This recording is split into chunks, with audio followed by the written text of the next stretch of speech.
Hello friends, greetings for the day. Welcome back to another tutorial on UFT. You are with me, Neeraj Singh, and we are working on UFT tutorials. So this is another tutorial on UFT, and today we'll be starting working with the checkpoints in UFT. So generally the checkpoints are some kind of specialized steps added to the UFT scripts, which basically compares one of the visual cues with the expected result what you generally add into the script. So it's just in simple terms is all about comparing the expected with the actual result, and it's all about making sure that the visual cue appeared as expected or not.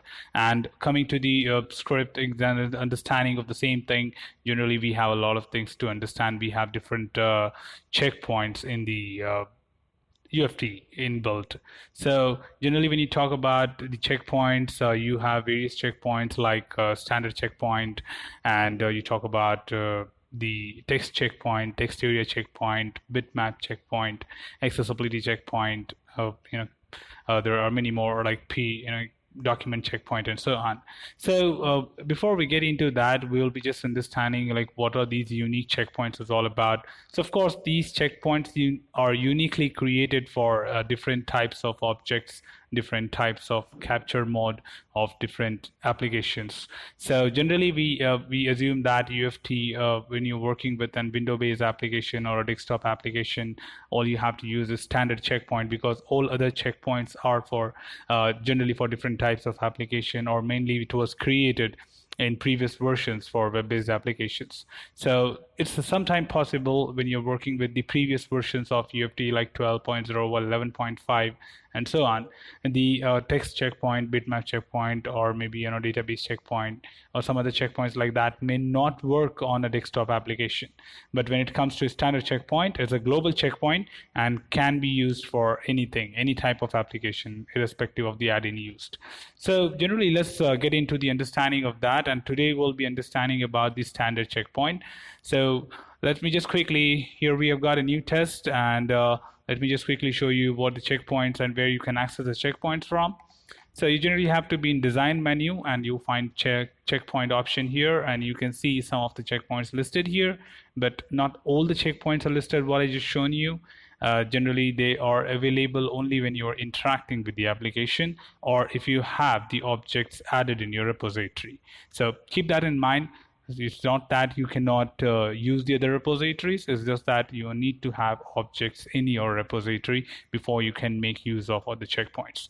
But of course, then why these checkpoints are available here, that is just to understand that these checkpoints can be added without application as well. That means you really don't have to interact with the application to add these checkpoints. For example, when you look at database, for that I don't need to interact, it's a backend thing. XML checkpoint from resource, of course your XML file can be externally saved on your disk and you can really extract information from there. The file content checkpoint, it's a Word PDF file which you can compare, so you really don't have to have an application with you. But other than that, of course you need to interact with the application. So let me just quickly show you that what exactly I'm talking about, and we are working on standard checkpoint today.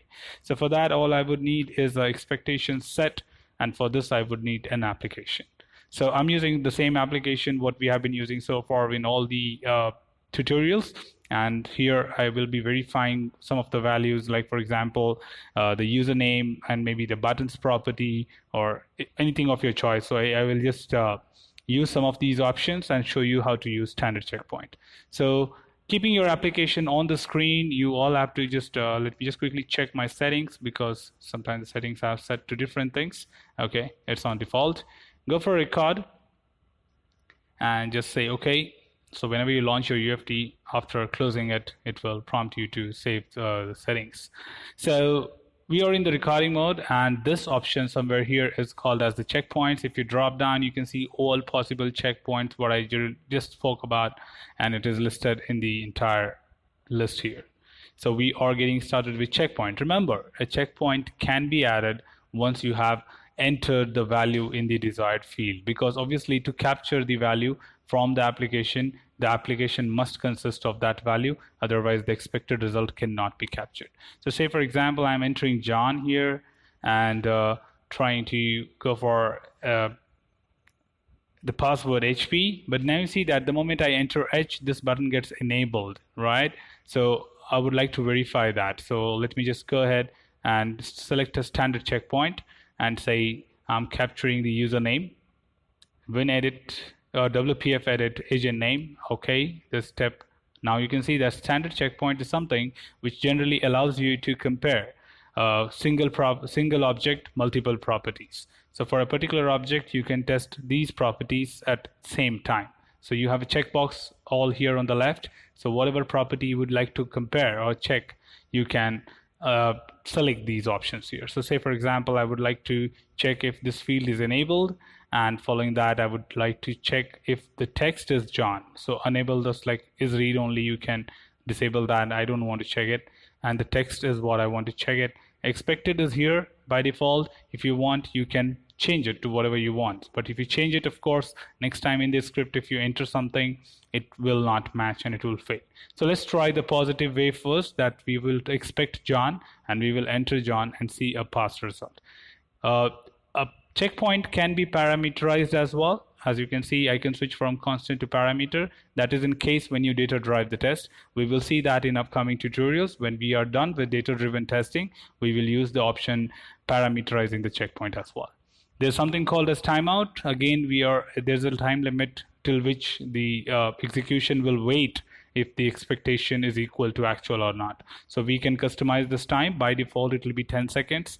So we will be having again in more detail that what is timeout and what is delay. So we will be looking at that in upcoming tutorials. So don't worry about that. Just stay tuned with the tutorials.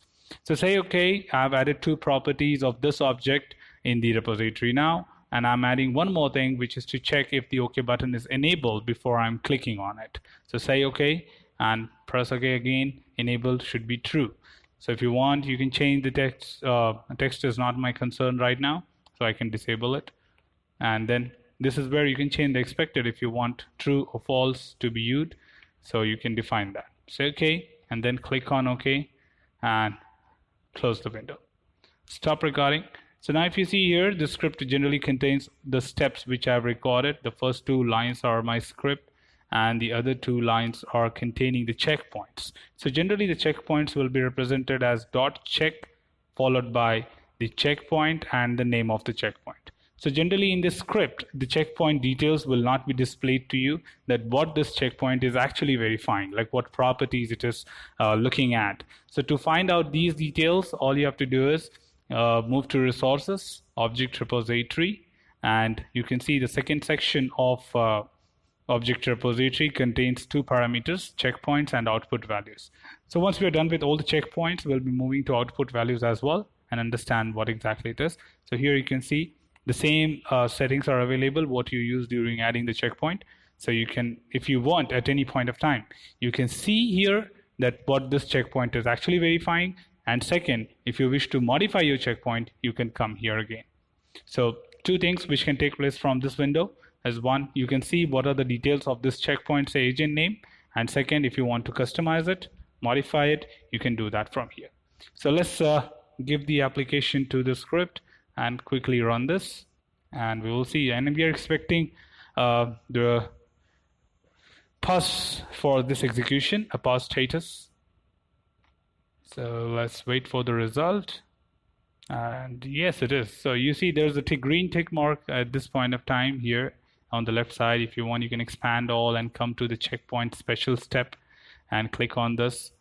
Then you can see that what the checkpoint is all about. Enabled, true, text, John.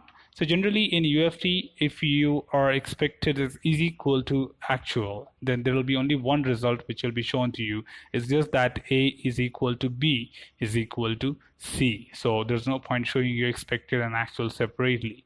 But in case your script fails, the checkpoint fails, then there will be 2 different results shown to you. That is with respect to comparison, that whether it was expected was different than actual, to compare that.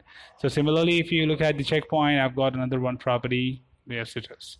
So now to see a fail result and how the result pops up over that, I'm just going to customize my script. Instead of John, I'm going to enter another one. Say for example, it's Peter. and the checkpoint is agent name is containing an expected result as John, so it will fail. We are expecting it to fail.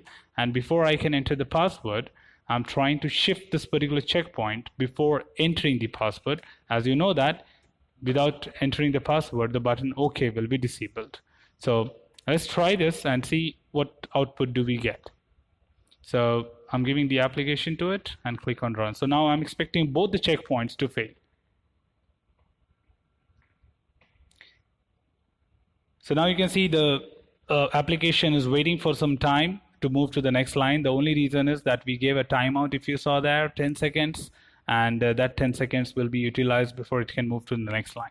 Because once it does not match, we give some time to the script to allow to map those expected with actual. So maybe it sometimes takes a little more extra time to do that job. So now our execution have failed, and you can see, if you want to see in the result window, it says 2 failed. 2 failed in the sense there are 2 checkpoints and there are 2 steps which has failed. So let's go to checkpoint 1. That is the OK button. It says you told me that it should be true, but it was actually false. So if you hover your mouse pointer here, it will show you which one is actual and which one is expected.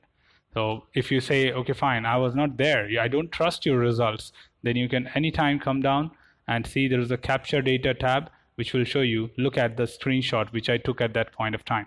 And the screenshot will highlight which property did you verify or which object you were checkpoint was looking for. So as you can see, it is grayed, it's not yellow, that means it was disabled.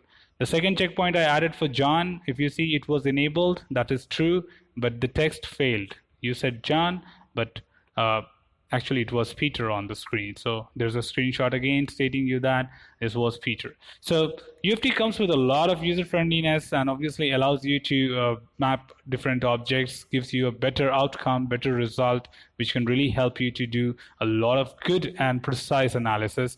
On the top, if you see, there's also another statement that you gave me 10 seconds and I was waiting for 10 seconds to see if it can map or it can be same. But till the end of 10 seconds, it was still Peter.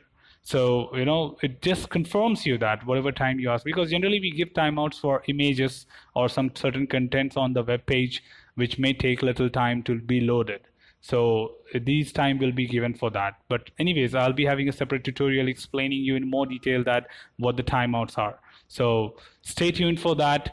Keep watching the videos. In case you have any queries, feel free to comment below. I'll be here to help you at any point of time. Beyond that, keep liking, keep working, keep practicing. Till then, take care. Thanks for watching the video. Happy learning, team.